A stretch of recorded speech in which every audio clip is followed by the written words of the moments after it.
Although it may seem daunting, it is often a good idea to contact faculty in a graduate program of interest throughout the application process.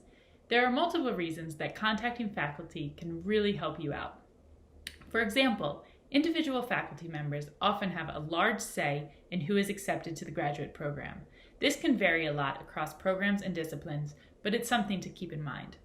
Also, if you find a faculty member with whom you would like to do research in graduate school, you want to make sure that person is actually planning to take a student or students in the coming years. You may also get useful information from contacting faculty members. For example, a professor may tell you that they are not taking students, but refer you to another person doing similar work. Or the faculty member may tell you which program you should apply to, or offer advice for increasing your chances of admission. Lastly, an email just gets you on the radar, and that can really help you out. Now, hopefully I've convinced you that you should contact faculty members for graduate admission, but it is important to write a well-worded and concise email. The goals of this email are as follows. First, you want to introduce yourself. Next, you want to ask if the professor is planning to take students. You also want to demonstrate an interest in doing research with that particular faculty member. And lastly, you want to elicit advice. To start, I suggest that you include a meaningful subject line such as inquiry from potential graduate applicant, following a professional greeting such as Dear Dr. Insert name here. Introduce yourself by sharing where you got or are getting your degree, what research experience you have had, and if applicable, what have you done since graduating from college? Always attach a CV to your email. Personally, I always added, attached as my CV for reference, to the text of these emails. But beyond graduate admissions, you will likely send and have sent many professional emails. So I would like to share some advice about how to go about this. To start, if this is your first time emailing someone, make sure it's the appropriate person for you to contact. Check the person's website. There may be a frequently asked question portion where you can find the appropriate alternative person or people to email. Additionally, some professors may have a "don't email me" policy.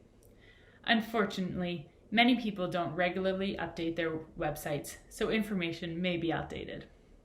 However, if you are sending a professional email, make sure to include a clear and concise subject line. Then, following an appropriate greeting, use one sentence to briefly introduce yourself. If you have interacted with this person before, remind them who you are. These introductions or reminders are mainly relevant if the person is relatively unfamiliar. For example, I still keep the emails professional, but I don't remind my advisor who I am every time that I email her. I am confident that she knows who I am at this point, but I digress. So, after your introduction, say your thesis sentence. What is the main purpose of your email? Next, write the body of your email.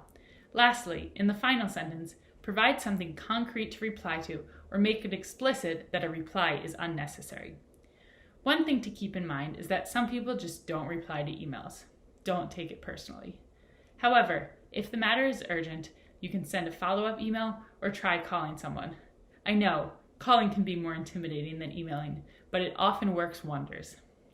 Now, I want to share a few do's and don'ts of professional emails.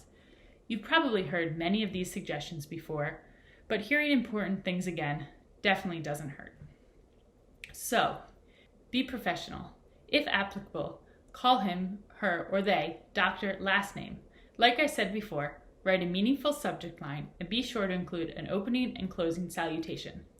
If you have to write a longer email, separate paragraphs by a line. Be polite in your emails and proofread and check your attachments before sending. I have definitely had typos or forgotten to attach documents before. It happens to everyone. There are a few things to avoid in professional emails. For example, please don't put important details at the bottom or hidden within the email. Avoid using text message language and/or using emojis. I also suggest steering clear of humor or sarcasm. This can be really misinterpreted. Avoid using an unprofessional username. And lastly, don't share private information and negative things. I always adhere to the rule of thumb that I don't email anything that I wouldn't want the world to see.